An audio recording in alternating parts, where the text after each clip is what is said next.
Jadi topik kita untuk bulan ini ya, yang kita highlight adalah tentunya kita ada di periode menjelang US election ya. Di menjelang US election ya tentunya ini ada risiko volatility bisa menjadi cukup naik ya, atau bisa mengalami kenaikan dibanding mungkin periode sebelumnya ya. Mungkin kita langsung go through aja. Oke, yang pertama kita lihat dulu memang kasus COVID cases ini relatively mix ya. Kalau tadinya di Eropa itu malah sudah turun, flattening ya. Sekarang malah kejadiannya yang US yang malah sudah turun, sudah flattening ya, kasusnya sudah turun juga. Tetapi yang di Eropa itu malah mengalami kenaikan ya di beberapa negara. Saya ambil di 3 negara besarnya, yaitu di Jerman, Italia, sama Prancis ini juga semuanya mengalami kenaikan kasus ya, termasuk Indonesia ya.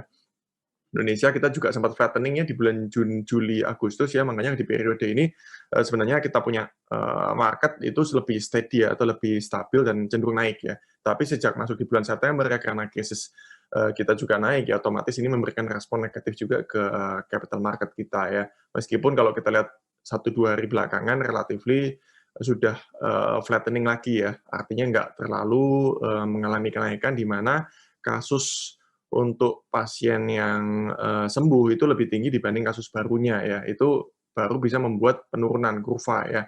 Tapi kalau kasus barunya lebih tinggi daripada yang sembuh ya, kurvanya ini akan mengalami kenaikan gitu ya. Jadi inilah kalau kita lihat ya, memang periode kondisinya seperti ini ya. Makanya di sini juga akhirnya dilakukan PSBB lagi, terutama di Jakarta.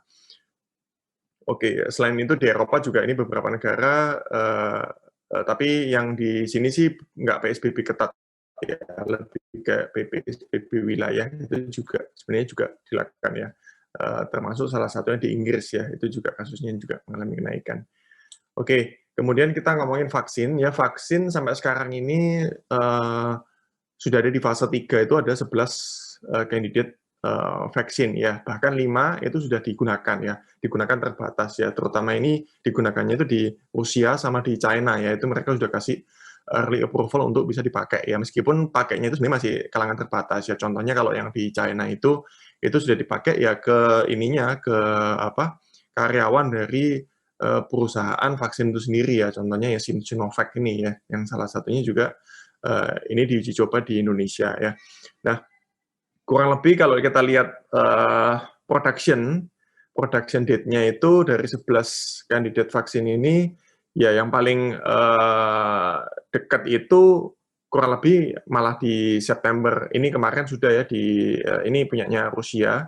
Tapi kalau kita ngomongin yang bisa masuk ke Indonesia itu kita mungkin expect di awal tahun 2021 ya. Nah, kita sendiri sudah dapat komitmen 40 juta dosis vaksin ya dari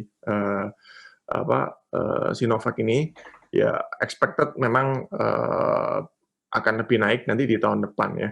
Tapi sebenarnya sisi positifnya adalah yang China itu bahkan sudah mendapatkan respon positif dari WHO ya. Yang kita tahu kemarin tuh sempat dapat informasinya adalah China itu melihat cukup efektif dan bisa digunakan ya.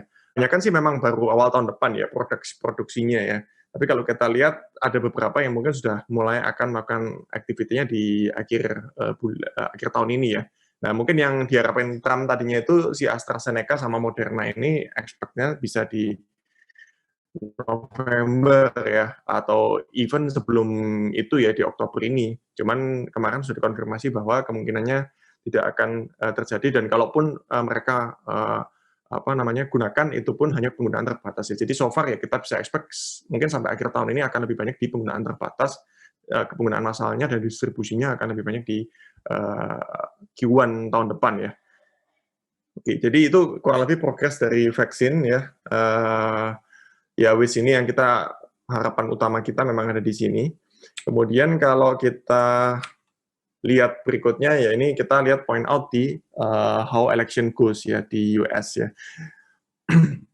Oke, sampai sekarang memang kelihatannya Biden itu kayaknya masih unggul ya di pulse dari yang dilakukan ya, dari RCP ya, ini lembaga surveinya US yang mensummary dari berbagai macam survei ya. Jadi sama kayak di Indonesia surveinya ada beberapa ya ini yang mempolling ya. Oke, kalau kita lihat memang angkanya Biden kurang lebih 50%, 42% di Trump, itu sekitar 8% yang menang memang debat pertama. Jadi debat pertama kan kemarin tanggal 29 September itu naik ya, votersnya Biden itu kalau disurvei semakin positif ya. Sedangkan votersnya Trump malah agak sedikit penurunan. Padahal sebelum debat itu malah Trump ini naik ya kurvanya ya. Tapi setelah debat malah agak turun lagi ya. Jadi memang ini perlu dilihat lagi karena sebenarnya kan kita masih akan ada melihat another debat lagi ya, kayak hari ini akan ada vice president, jadi wakil presidennya melakukan debat, kemudian 15 Oktober itu debat kedua presiden, dan Oktober ya tanggal 3 November. Oke, terlepas dari election itu, apakah bisa akan ada dispute juga sama ya kayak di Indonesia, itu masih akan masuk lagi. Kalau memang ada kandidat yang tidak setuju, ya otomatis akan diproses dispute-nya kurang lebih di Desember, dan nanti baru akan inaugurasi itu di 20 Januari 2021 ya. Kurang lebih ini timeline dari US election. Nah, mungkin yang perlu dilihat adalah sebenarnya apakah polling ini 100% bisa dipakai? Sebenarnya enggak juga, karena yang beda di US itu kan mereka pakai electoral votes ya. Electoral votes itu berarti per wilayah. Bahkan kalau di satu wilayah itu majority unggul itu akan diambil semua electoral vote-nya ya. Jadi maka itu sebenarnya di sana itu ada beberapa wilayah penting yang jadi istilahnya basis kemenangan lah. Kalau ini diambil ya ini majority bisa mendapatkan kemenangan ya. Contohnya Trump itu kapan hari itu unggul tipis di California, tapi begitu unggul tipis ya udah semua vote-nya diambil ya. Padahal ini contribute 55 electoral vote dari out of 270 yang diperlukan ya. Kemudian berikutnya ada Texas, Florida, sama New York. Ya, jadi mungkin kurang lebih 4 ini sih yang nilainya cukup besar yang menjadi medan perangnya US election ya. Oke, jadi ini dari sisi vote-nya. Kemudian sekarang kita lihat dari sisi marketnya gimana ya. Nah, kalau kita lihat dari market itu, memang menjelang US election itu ada tendensi market itu relatively meningkat risikonya ya. Kelihatan di yang sebelah kanan ini ya. Yang di sebelah kanan ini adalah menunjukkan volatility-nya ya, volatility baik dari VIX index ataupun S&P index. Ya, kalau kita lihat memang menjelang volatility dari tahun 92, 96, 2000, 2004, 2012 sama 2016 itu relatively secara umum itu mengalami kenaikan, ya.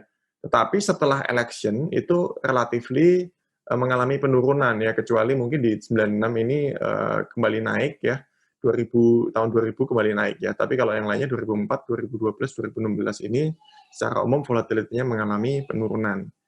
Nah, kalau kita lihat dari sisi return-nya, ini market yang kita pakai adalah US market karena election-nya kan juga di US market ya, which paling tidak kita juga dapat gambaran kalau US market itu mempengaruhi market yang lainnya.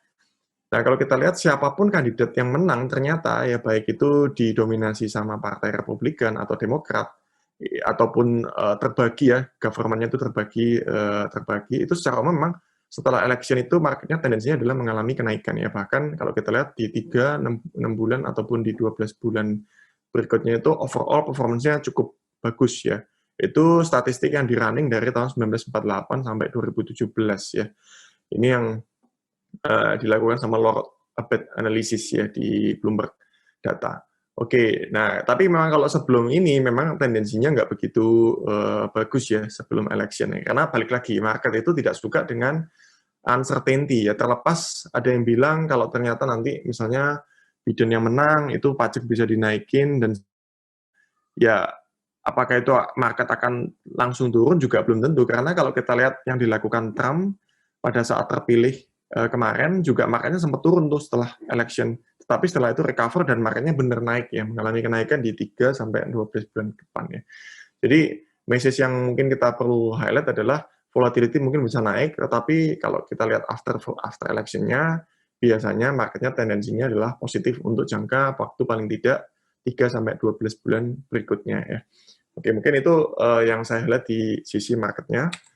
Kemudian, nah mungkin katalis yang kita juga bisa lihat di tengah-tengah adanya election ini adalah stimulus ya. Ini juga sangat penting karena once kalau ternyata ada pengumuman stimulus tambahan di US, itu ya kita sudah tahu ya bagaimana efek terhadap 3 triliun stimulus yang dilakukan di Maret. Ya marketnya begitu ada pengumuman itu kan langsung lompat dan setelah itu juga tidak pernah turun kembali di level tersebut ya. Dan ini juga bisa menjadi faktor tambahan sisi positif ya, karena yang tadinya kita pikir mungkin stimulus ini kayaknya nggak akan terjadi sampai akhir atau pemilu ya, karena ada bedanya kepentingan, tapi ternyata dua sisi ini melunak ya. Contohnya tadinya Demokrat itu mengajukan 3 triliun, tapi terakhir itu sudah akhirnya menurunkan menjadi 2,4 triliun nilainya in US dollar, dengan tadinya itu 1.200 weekly unemployment benefit ya. Jadi kalau ada pengangguran, ambil unemployment benefit dikasih uang nih setiap minggunya nilainya 600 ya. Kalau dibandingnya stimulus pertama itu 1.200, ini memang sudah turun. Dan tadinya Demokrat itu mengajukan nilai yang sama 1.200 lagi ya. Kemudian ada berikutnya adalah dari 2,4 ini 436 triliunnya itu untuk budget state and local government ya. Nah, ini masih ada perbedaan sebenarnya karena yang Republikan dia hanya mau nego sampai 1,6 triliun. Ini pun juga sudah naik. Tadinya cuma 1 triliun, sekarang dia sudah sepakat 1,6. Nah, tinggal sekarang ini belum ketemu nih titik tengahnya ini antara 1,6 sama 2,4-nya ini. Once kalau ketemu titik tengahnya, ya mungkin ini bisa disetujui ya. Tapi kalau ternyata ini nggak bisa nego lagi, ya mungkin kita nggak akan melihat ini akan happen juga ya. Sampai pemilu ya. Jadi ya ini masih tanda tanya apakah ini bisa happen atau enggak, tapi ya kita bisa anticipate kalau ini ternyata kejadian, ya mungkin ada slightly positiveness ya di market ya. Oke, dan juga sebaliknya kalau ternyata nggak kejadian ya mungkin marketnya akan slightly disappointed juga sih. Oke, mungkin kita breakdown lagi dari sisi ekonominya secara ringkas saja ya. Kalau kita lihat di US market, itu memang GDP growth rate-nya masih negatif 9%. Cuman memang kalau kita lihat dari beberapa indikator seperti inflasi mulai naik, ya consumer confidence mulai naik, manufacturing bahkan udah kembali normal nih di US market, ya berarti kita bisa menyimpulkan data di kuartal ketiga di US market itu harusnya akan lebih better daripada kuartal kedua ya. Karena ini kan lagging ya, karena kan satu kuartal, sedangkan data-data yang lain ini kan lebih monthly ya, jadi bisa kita lihat paling tidak lebih cepat ya kesimpulannya. Nah, memang kalau kita lihat di US itu kan mereka punya inflation target itu 2%. Jadi selama angkanya ini belum sampai di atas 2%, ya mungkin Fed nggak akan berubah pikiran, bahkan Fed kemarin kan sudah mengkonfirmasi, even angkanya di atas 2%, itu mereka akan nunggu average-nya. Ya. Maksudnya average-nya itu bukan sekali naik di atas 2% ya, suku bunga akan naik, tapi paling tidak seperti ini contohnya nih. Jadi sudah naik, kemudian di atas 2%, tapi bisa bertahan dalam periode beberapa bulan berikutnya ya, artinya mencari level of average-nya ya, sambil melihat data tingkat penganggurannya apakah itu juga slightly sudah stabil dan mengalami penurunan ya. Itu kurang lebih kalau kita lihat di US market. Di Eropa mungkin lebih struggling kalau saya bilang ya kondisinya, karena di bulan Juli itu di kuartal 2 itu kan ekonominya turun lebih tajam dari US ya, overall itu minus 14%. Tetapi inflasi juga menunjukkan masih deflasi, manufacturing-nya dia juga udah baik, consumer confidence-nya juga nggak meningkat ya. Nah ini mungkin kalau saya bilang ya kesimpulannya di Eropa kayaknya akan lebih melambat ya pertumbuhannya, jadi nggak recovery-nya nggak akan secepat di US expected-nya ya. Meskipun mungkin ini bisa membaik, tapi kayaknya progresnya masih lebih lambat, apalagi kita juga lihat kasus COVID-nya kan kembali naik dan di Eropa kan melakukan pengetatan ya, instead of di US yang nggak melakukan opsi pengetatan lagi. Oke, China mungkin ini negara yang paling aman gitu ya kondisinya saat ini, karena QDW-nya udah positif, semua indikatornya inflasinya stabil ya, kemudian manufacturing-nya udah pulih, bahkan lebih tinggi sebelum COVID ya. Kemudian kita lihat consumer confidence-nya juga stabil di angka 116.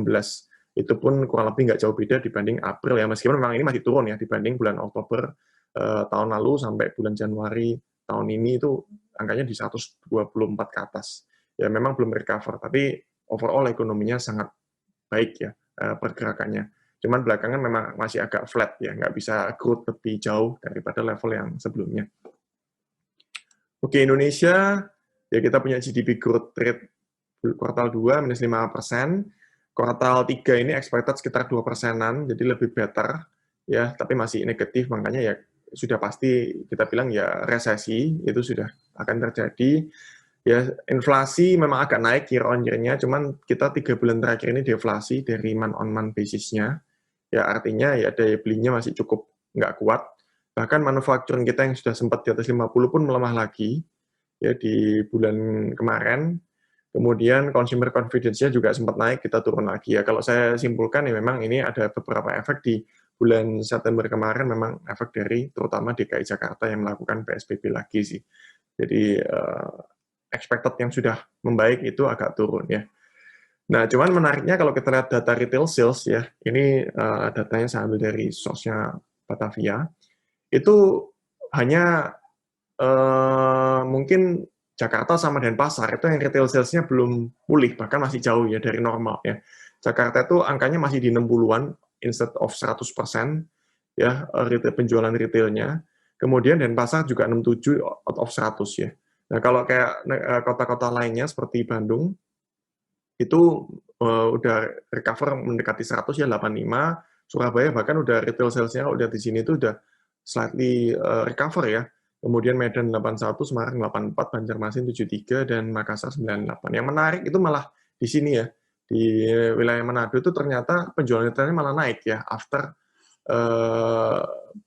sempat mengalami penurunan, malah sekarang naik, bahkan angkanya mencapai 131 ya. Artinya penjualan retailnya lebih tinggi even sebelum COVID ya. Ini yang cukup menarik sih statistiknya. Jadi kalau kita lihat memang masih mix ya. Kalau at the end Jakarta ini bisa kembali naik dan pasar kembali naik ya, kita bisa simpulkan ekonomi kita akan lebih better setelahnya ya. Oke, projection pertumbuhan ekonomi saya ambil 2, yang terbaru yaitu dari World Bank, itu memang expected tahun ini baseline-nya adalah di minus 1,6 sampai 1,2%. Itu kalau dari World Bank di Indonesia. Kemudian kalau dari yang sumbernya CLSA ini adalah lembaga investment global, itu di minus 2,2% ya. Jadi kita bisa expect ya mungkin antara ini untuk tahun ini negativity-nya. Tapi kalau World Bank memperkirakan tahun depan itu kita tumbuh hanya di 3 sampai 4,4% ya. Sedangkan yang CLSA ini masih optimis di atas 5% ya. Ya, mungkin di sini yang kita lihat positif memang kembali lagi China ya. Karena China itu diekspektasi tahun depan bisa even growth mencapai 8%-an. Kalau yang di sini itu bisa di up to 7,9% ya. Jadi memang kalau World Bank ini kayaknya lebih pesimis sebenarnya dibanding CLSA ini ya. Oke, mungkin ini yang bisa kita lihat dari sisi economic growth. Jadi so far ekspektasinya tahun depan masih recover ya. Nah, mungkin ini yang terbaru beritanya ya. Kita bicara mengenai Omnibus Law ya. Omnibus Law ini sebenarnya kan ada 3 macam. Yang pertama itu mengenai perpajakan, yang kedua cipta kerja, yang ketiga itu UMKM, pemberdayaan UMKM ya. Nah, kemarin itu yang sebenarnya sudah lebih earlier adalah perpajakan, di mana PPh badan itu kan diturunkan, yang targetnya dari 25% sampai menjadi 20% itu di tahun 2022 ya. Kemudian kemarin juga ada beberapa informasi kayak dividen dari saham itu juga dibebaskan pajak ya. Karena kan selama ini itu ada 2 pajak ya. Artinya kalau perusahaan itu punya keuntungan itu kan mereka sudah kena pajak. Kemudian keuntungan itu dibagikan ke pemegang saham itu kan kena pajak lagi, dividen pajak. Nah, itu yang kemarin juga informasinya ada perubahan di mana dividen ini itu dihapuskan ya ke investor. Nah, sisi positifnya adalah ya otomatis saham yang membagikan dividen ya akan lebih menarik at the end. Itu sisi positifnya dari yang perpajakan ya.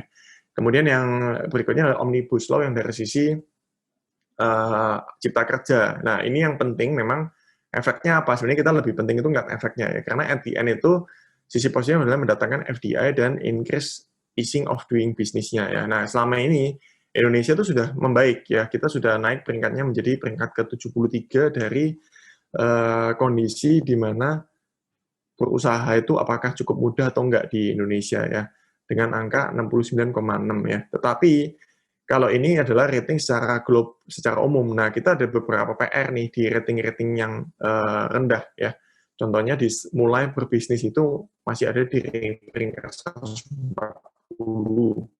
Kemudian yang juga jelek itu di enforcing kontrak ini yang hubungannya dengan tenaga kerja kita ada di 139 ya, karena kita termasuk adalah negara yang memang di satu sisi memproteksi tenaga kerja, yaitu sisi positifnya, tapi karena memproteksi dan dengan banyaknya aturan yang dibikin sejak tahun 2010 itu membuat untuk perusahaan masuk di Indonesia itu terlalu banyak aturan ya, terutama ya baik dari sisi pesangonnya yang cukup tinggi, kemudian ya nggak fleksibel dari sisi ini ya tenaga kerja non permanennya ya, otomatis ini yang diperbaiki di Omnibus Law Cipta Kerja ya, sehingga kalau ini yang peringkatnya di bawah ini itu bisa naik ya, otomatis ini kita bisa meningkat ya, karena kalau kita lihat angkanya itu kita ketinggalan dibanding Vietnam, Brunei Darussalam, Thailand, Malaysia, dan Singapura ya.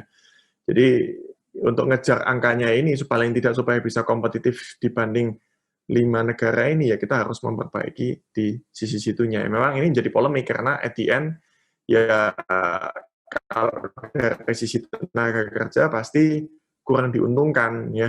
Contohnya kayak kemarin kalau tenaga kerja yang sudah bekerja selama 25 tahun, harusnya mungkin bisa dapat pesangon 32 kali gaji, sekarang maksimum cuma 19 kali gaji ya. Otomatis itu hal-hal yang bisa mempengaruhi ke depan, termasuk juga mungkin bisa lebih banyak non-permanent staff ya, yang mungkin dipekerjakan oleh industri ya. Oke, tapi yang paling penting itu di sini, karena at the end, dengan ekspektasi perusahaan yang akan masuk ke Indonesia, itu kalau bisa bawa 800 triliun investment, itu bisa create additional economic growth 1% ya. Jadi kita kan punya GDP growth itu yang kolom I itu kalau bisa supply 800 triliun investment, itu bisa naikin ekonomi 1%. Nah, setiap 1% ekonomi growth, itu bisa menyerap 400.000 tenaga kerja. Nah, padahal setiap tahun Indonesia itu kedatangan 2 juta workforce ya, berarti membutuhkan tambahan 2 juta tenaga kerja baru setiap tahun ya, di luar tingkat pengangguran yang ada ya. Kalau terakhir itu tingkat pengangguran di Indonesia itu 7 juta, sekitar 7 juta ya sebelum COVID ya. Kalau setelah COVID mungkin akan naik juga ya. Cuma datanya belum dirilis yang terakhir. Berarti kalau setiap tahun nambah 2 juta, kalau ekonomi kita hanya tumbuh 5%, ya itu hanya bisa menyerap kurang lebih 2 juta ini. Nah, padahal ini kan 2 juta ini kan akan increase terus ya dari tahun ke tahun ya, belum menyerap tenaga kerja yang pengangguran ya. Artinya kita butuh sebenarnya pertumbuhan ekonomi paling tidak 6% ke atas untuk bisa mengcover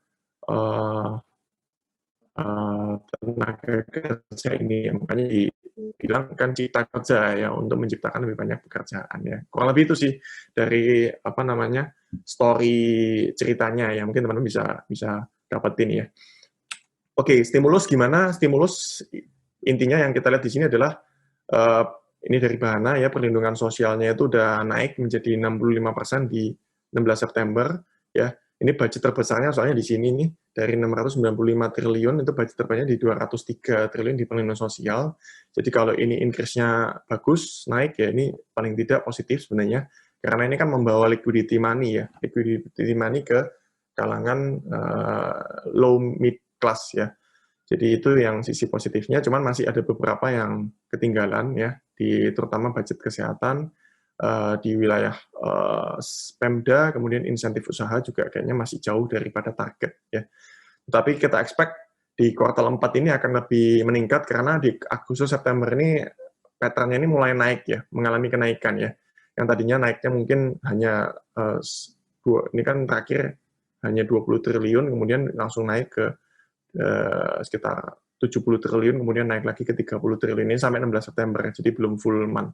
Jadi kalau angkanya bisa kayak Juli ke Agustus ini ya, berarti kita bisa melihat positifnya nanti di kuartal 4 ini, budget ini bisa di-spending lebih maksimal, dan efeknya adalah liquidity itu akan lebih jalan, dan kalau liquidity jalan ya ekonomi akan lebih positif sih, itu harapannya.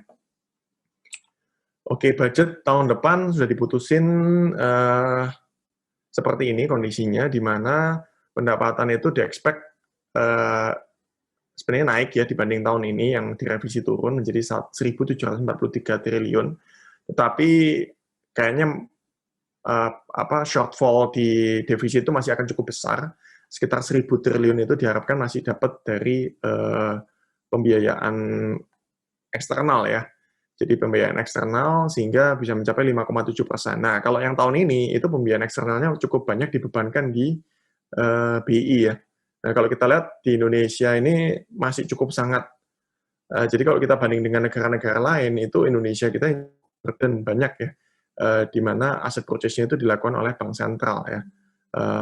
Bahkan hampir separuhnya ya, dari 1.000 triliun diekspektasi itu dibeli atau disumbang oleh bank sentral ya. Makanya itu sisi negatifnya di burden sharing ya. Tapi kalau tahun depan itu komitmennya adalah itu bukan dari bank sentral lagi ya. Jadi ini ekspektasinya akan di luar dari bank sentral ya. Oke, kemudian laju ekonomi pertumbuhannya ekspektednya 4,5 sampai 5%, nilai tukarnya di 14.600, inflasinya 3% ya. Nah, tahun depan itu suku bunga acuannya SBN 10 tahunnya pakainya 7,29 ya. Nah, ini artinya cukup konservatif ini karena SBN yang dipakai adalah even di atas yield sekarang ya di 6,9%. Oke, spending budget tahun depan masih cukup banyak itu di edukasi, kemudian di sisi infrastruktur sama sosial ya. Jadi dari 1.700 ini itu larinya ke edukasi, infrastruktur sama sosial yang paling besar angkanya.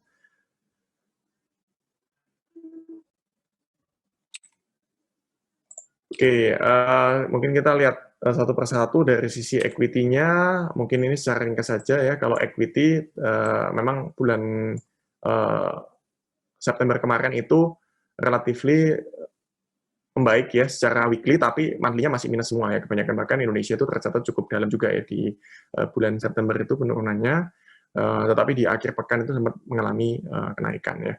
Nah, year to date kita masih paling ketinggalan nih kalau kita lihat di beberapa peers, itu kita masih paling jelek ya negatifnya ya. Simpelnya adalah karena ya kasus case kita juga naik, dan ternyata pemulihan ekonominya juga nggak sebagus ekspektasi sebelumnya. Oke, kemudian kalau kita lihat dari sisi valuasi, mungkin untuk GCI kita sudah pakai valuasi tahun depan, karena kalau valuasi tahun ini relatively sudah overpriced, dan kalau kita lihat valuasi tahun depan, ya itu sebenarnya juga nggak terlalu murah-murah banget ya, tapi kalau kita even pakai valuasi tahun depan itu kita bisa expect masih under di bawah rata-rata ya. Kalau kita lihat mungkin pergerakan rata-ratanya ada di 14 sampai 15 kali, sekarang ada 13,2 ya. Nah, ini kemarin sempat nih masuk ke range rata-rata untuk valuasi tahun depan ya.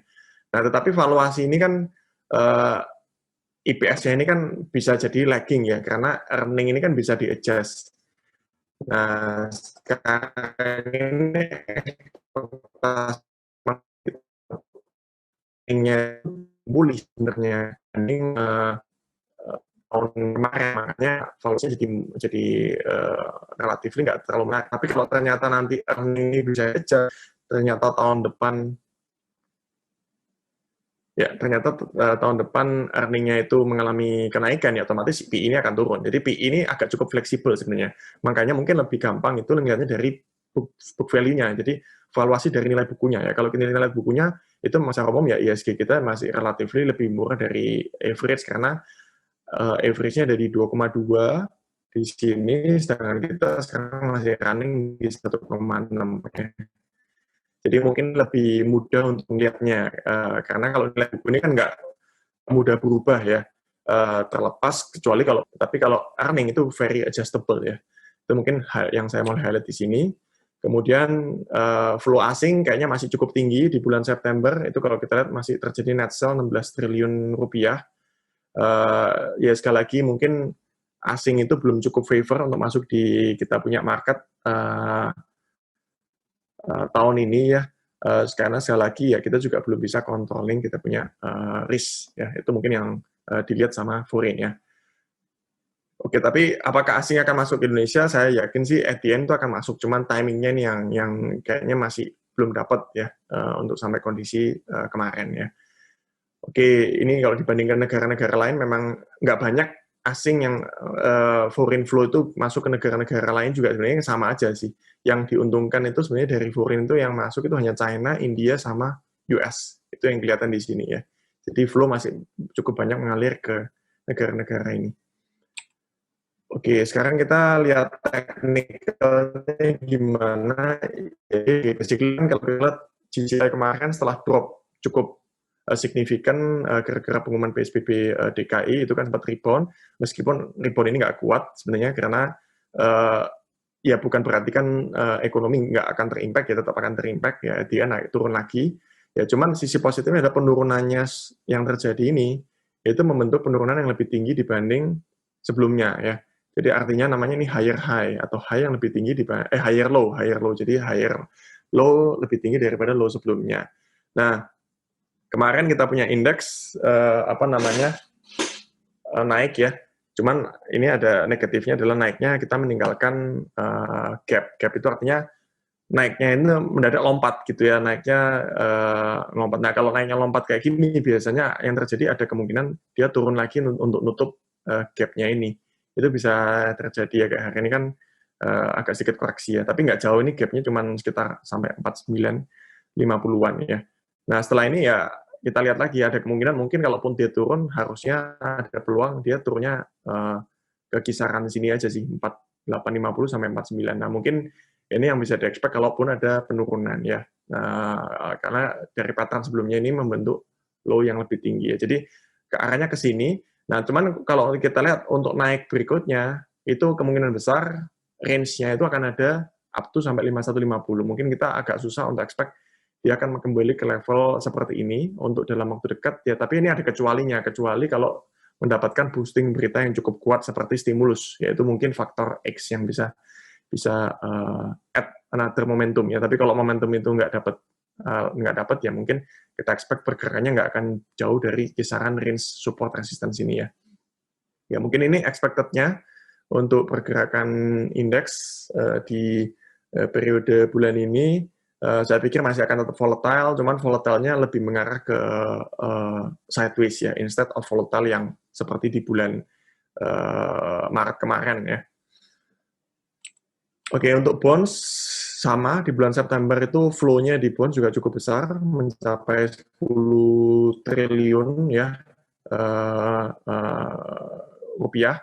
Year to date yang tadinya udah mengecil hanya di sekitar 100 triliun, sekarang naik lagi 112 triliun ya. Jadi kalau kita lihat di bonds itu relatively juga belum oke ya, makanya rupiah kita juga akhirnya nggak bisa terlalu menguat sih. Karena at the end, rupiah kita hanya bisa menguat kalau ada foreign flow ya. Itu yang bisa kita highlight ya. Oke, mungkin ini dari sisi foreign flow-nya. Kemudian kita lihat dari sisi ownership di bond, kepemilikannya memang kalau kita asing itu sudah berkurang kepemilikannya dari 39% menjadi 27% ini ya. Kalau kita lihat di sini ya, di Januari itu asing pegang sekitar 1.000 triliunan, turun ke 933 triliun, cuman ini kan ada issuance baru atau penerbitan obligasi baru. Ini nggak banyak nih diserap sama asing, malah asingnya net sell. Jadi kalau kita lihat akhirnya turun ya menjadi 27%. Jadi sudah cukup rendah, cuman ini lebih banyak memang diserap sama BI ya, di mana BI itu dari angkanya 273 triliun, sekarang hold-nya sampai 641 triliun. Ya, jadi artinya penyerapan banyak di sana, tetapi nggak kalah juga domestik sebenarnya. Domestik juga nyerap sekitar 400-an triliun ya, itu masuk ke banking sektor juga ya, termasuk retail atau banking ya. Oke, jadi ini komposisinya agak berubah cukup drastis sebenarnya kalau kita lihat di government bond holder-nya ya. Ya, itu sih. Jadi artinya kalau asing ternyata mau jual lagi, itu kemungkinan besar sih kalau kita lihatnya sudah lebih minim ya, karena holdingnya juga udah lebih kecil. Oke, mungkin kalau dari sisi yield curve-nya itu nggak banyak perubahan, karena dibanding 1 bulan yang lalu, kayaknya yield 10 tahun juga masih bergerak di kisaran 6,9%. Cuman yang agak berubah di yield yang lebih pendek sebenarnya. Yield yang lebih pendek ini agak naik yield-nya. Ya, sedangkan yield yang masuk dari kurang lebih 10 tahun ke panjang ini nggak banyak berubah dibanding 1 bulan yang lalu ya. Oke, jadi itu gambarannya. Tingkat risiko agak sedikit naik kemarin ya, meskipun agak turun lagi di awal Oktober ini ya. Oke, rating belum ada perubahan dibanding sebelumnya. Kemudian apakah yield bond saat ini masih menarik? Yes, jawabannya masih menarik karena kalau kita lihat dari spread antara inflasi dengan suku bunga ya, yield obligasi 10 tahun itu masih memberikan spread sekitar 1,35% dari rata-rata ya. Jadi spreadnya itu 5,5%, tapi kalau kita ambil average-nya atau rata-rata yang 5 tahun terakhir itu masih ada namanya premium ya, 1,35%. Itu dari sisi inflasi, kalau kita bandingkan dengan BI rate yang sekarang di 4%, itu masih ada premium 0,6%. Kalau dari sisi ininya, spread premium berarti membandingkan antara yield obligasi 10 tahun di Indonesia dibandingkan dengan Amerika, itu kita juga masih ada premium 0,8%. Jadi tiga ini menyimpulkan bahwa obligasi kita masih sangat menarik sebenarnya. Cuman memang tahun ini balik lagi karena ada higher supply yang tadi saya lihat ya, mungkin untuk tahun ini itu akhirnya membuat yield obligasi itu susah untuk mengalami penguatan yang signifikan ya. Jadi kita untuk saat ini melihatnya kalaupun dia menguat dari 6,9 ke 6,7% ya mungkin itu udah the best-nya. Tapi kalau dia melemah pun itu kita expect 7,2% itu sudah akan atraktif lagi ya untuk di-collect ya. Jadi mungkin ini range untuk sampai akhir tahun ini kita expect seperti ini. Tetapi sekali lagi tahun depan bisa jadi mungkin berbeda ya. Tahun depan kondisinya bisa jadi mungkin menguat lagi itu ada kemungkinan ya. Tapi kalau untuk tahun ini mungkin expected-nya di range ini. Oke, demikian update untuk bulan ini. Terima kasih yang sudah menonton video ini. Sampai jumpa di update berikutnya. Salam Moduit.